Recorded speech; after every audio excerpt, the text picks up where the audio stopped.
Tina Turner. She got threw him away.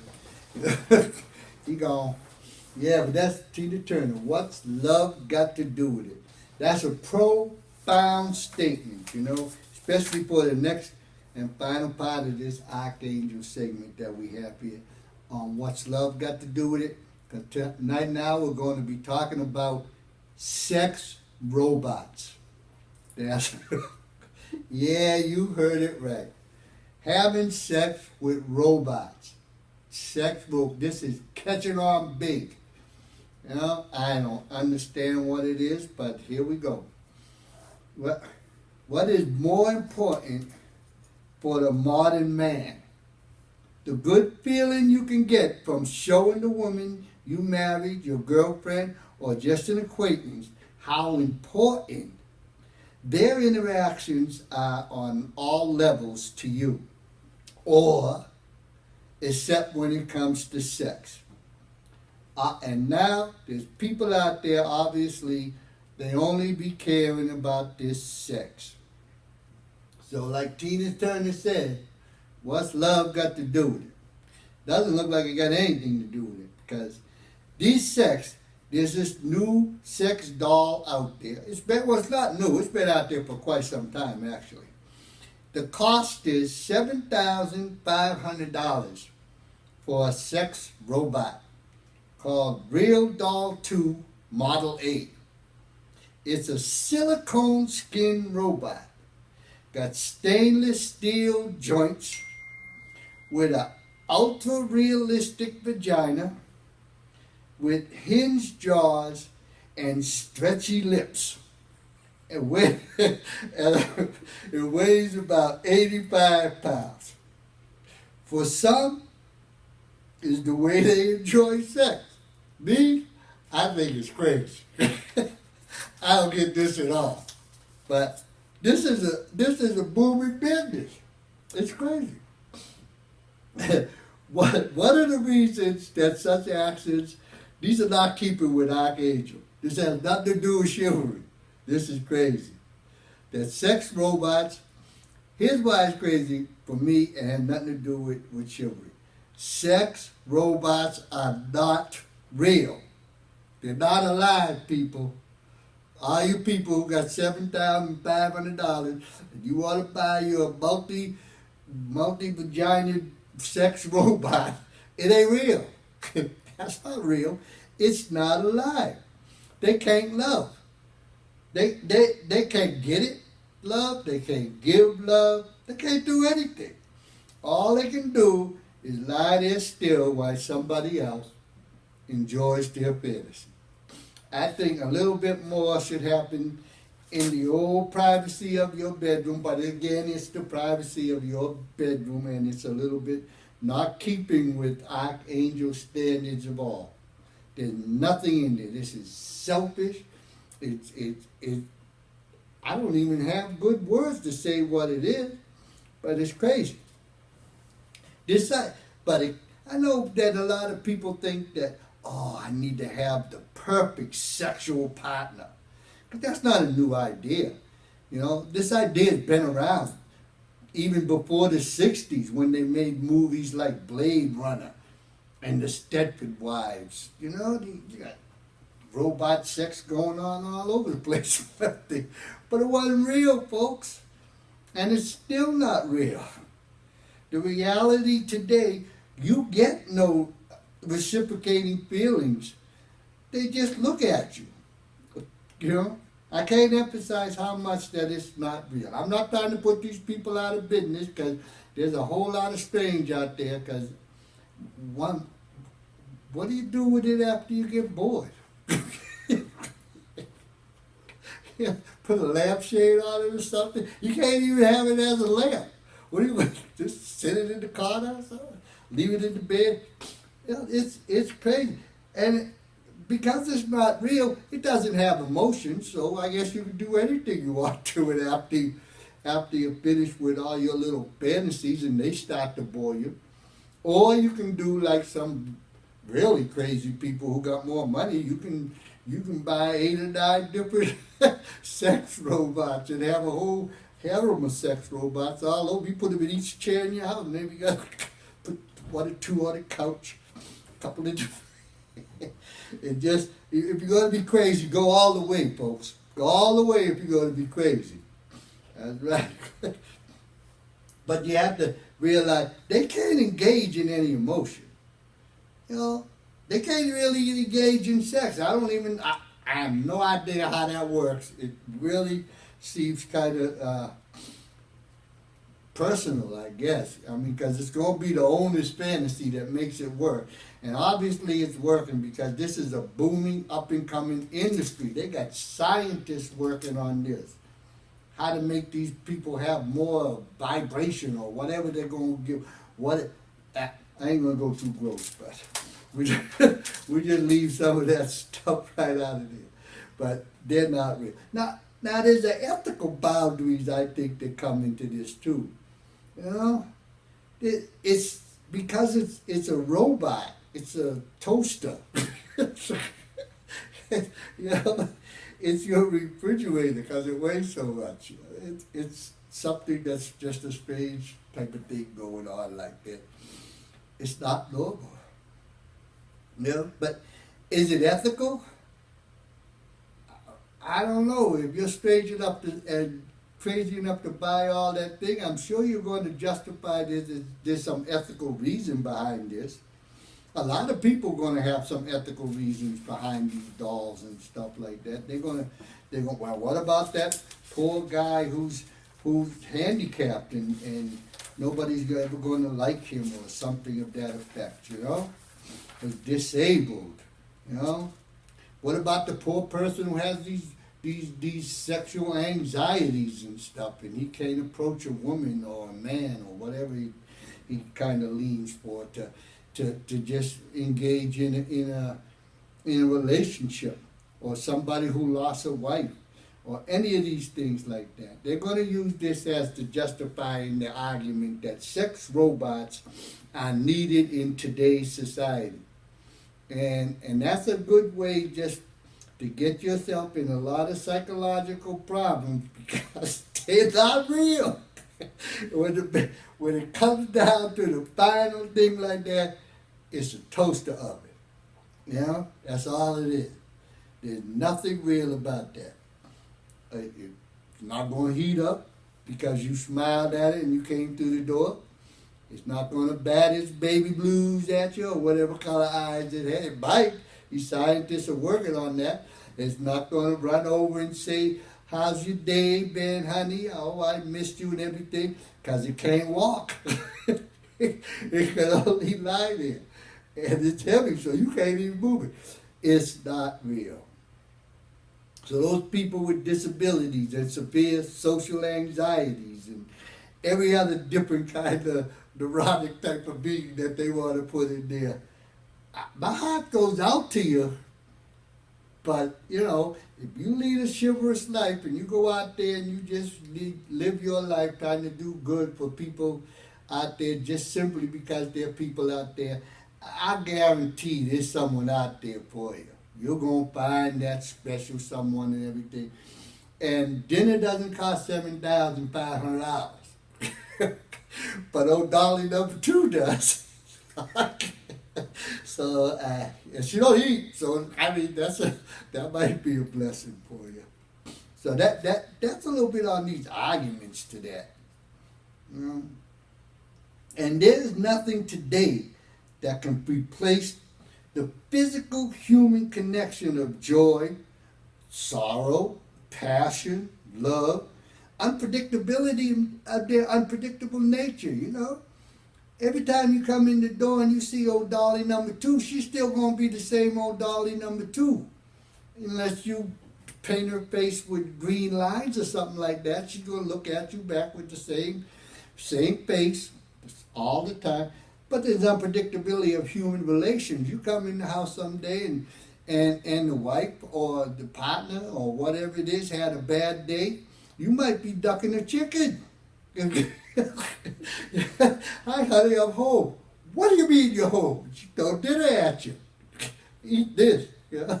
Or she throws her arms around you and gives you a lot of hugs and loves and stuff like that.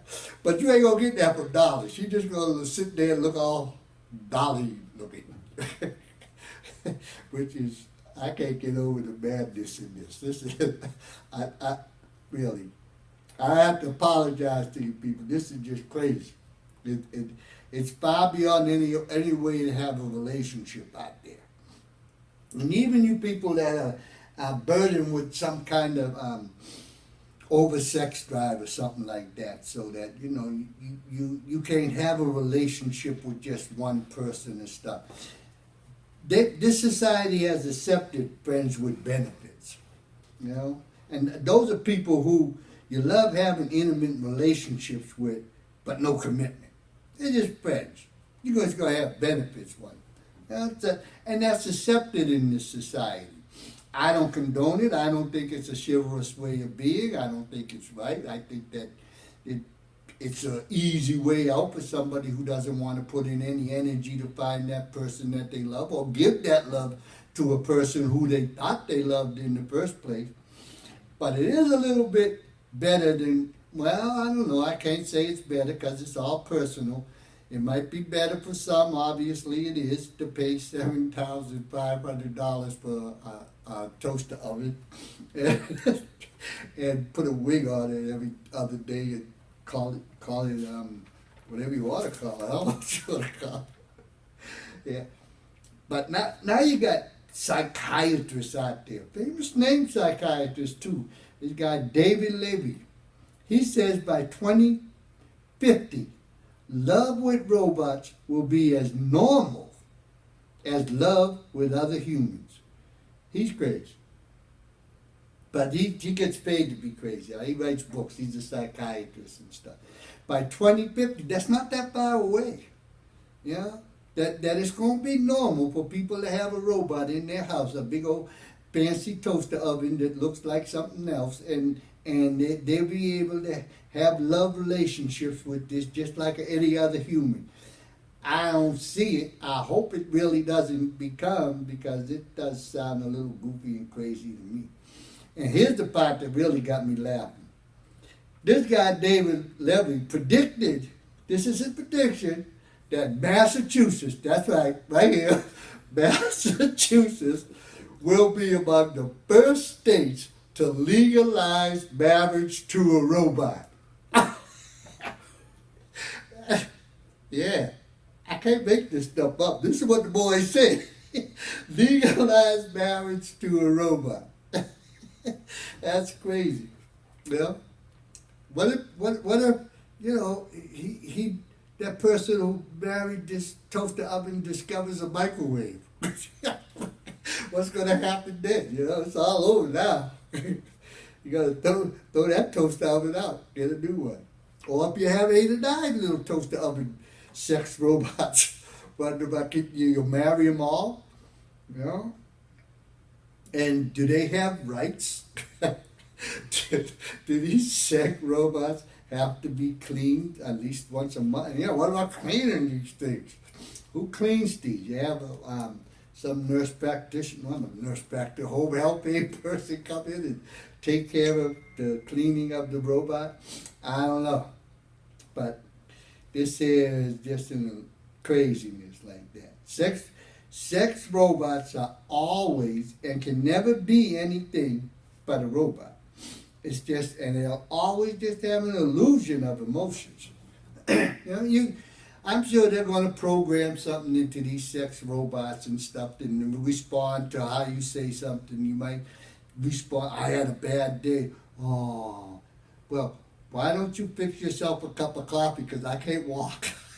I can only lay here and look stupid. And then, why don't you come over here and put your arms around me and we'll talk about it. Yeah, they can program that into the respond to the keywords or something like that. Or, yeah, my day went great. Oh, why don't you just run right over here to this and we'll just make your life a little bit better and stuff. So I'm sure those things are going to be added to it, and I'm sure there's going to be some lonely people out there that want that type of interaction with their toaster oven, but that ain't going to be me. I just think it's real crazy and stuff. It's all just sexual fantasies. It can be nothing else but a sexual fantasy. And that fantasy has to be generated in your mind. You know? Because old Dolly number two, she ain't doing much of anything. You know? She might just be looking at you with her eyes wide open because they don't blink. Or maybe they might program in some blinking. I don't know what they're going to do to it. But, yeah, it's just going to be your sexual fantasy and stuff. It'd be a whole lot cheaper to go out there and interact in the world and just do nice things to people and find, not even looking for somebody to love or be interactive with or whatever you want to call it. But it'd be a lot easier than that. Yeah. And then, you know, what are you going to share a dream with this toaster oven? You know, it's like, hello, Dolly. Yeah, I was thinking, why don't we go take a trip to the Bahamas? Oh, you're going to stay home? Okay. Well, I'm going to go to the Bahamas and have a swim. You stay home here and lay in the bed and just look stupid or something. Want some eye makeup? You know, you can't share anything with him. You can't share the wonderful experience that you might have had in whatever it might be. You might jump out of an airplane at 20,000 feet, you know, and that's quite an experience. And you want to run home and tell your loved one that, wow, that was the greatest thing. I free-fall for 10,000 feet before I had to pull that parachute in. I never felt anything. What's old toaster oven Dolly 2 going to think about that? She don't care. She don't care. It's all about, you know, real progressive ones might smile. And then tape recorder comes on. Oh, honey, that's so wonderful. Why don't you come over here and push the button? You know? Yeah, and that's about all the emotional kind of interactions that you're going to have with this toaster. Yeah. Yeah.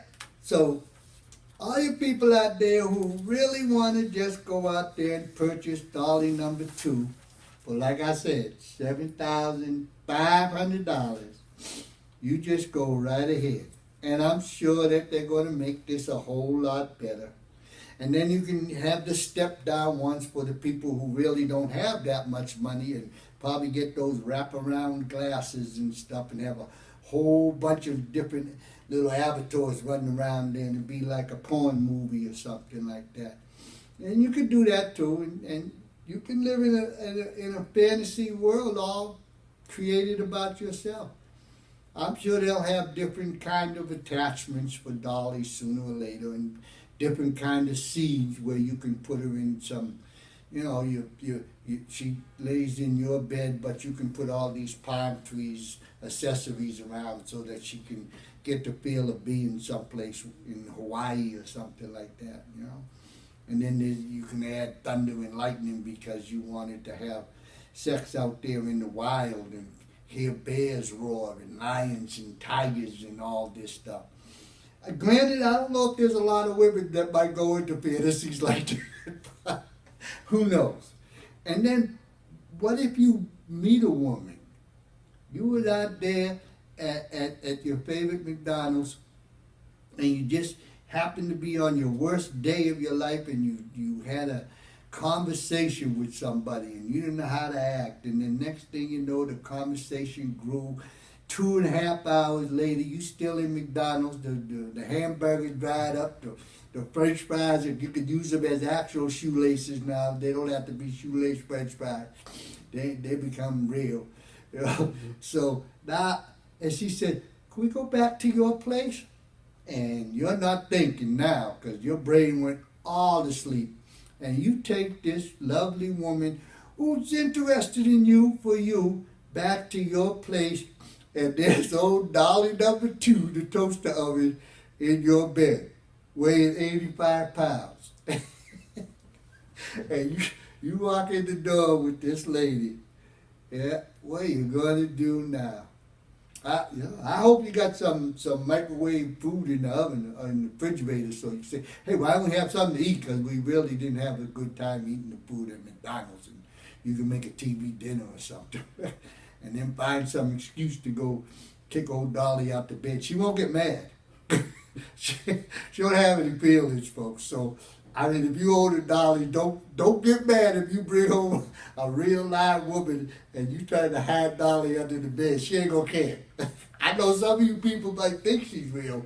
She's never gonna be real. There's no way on God's good green earth that toaster oven is ever going to be anything but a toaster oven.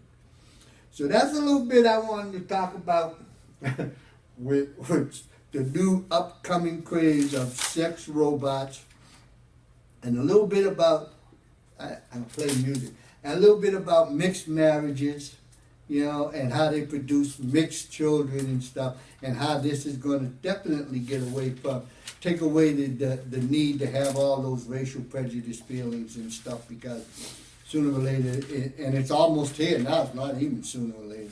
And then just the regular type of love and marriage and stuff that we should be trying to have anyways. Everybody, if you love somebody and you marry him, you should make it your first line duty to make sure that person's happy. Not that you're happy. You make sure that they're happy. And if that happens, everybody's happy because they're doing the same thing you're doing, so everybody feels really good about this type of engagement like that. Well, I want to hope everybody had a good time listening, and tune in next week. I'm playing a little Billie Holiday if I can figure it out. I'm going to play God Bless the Child.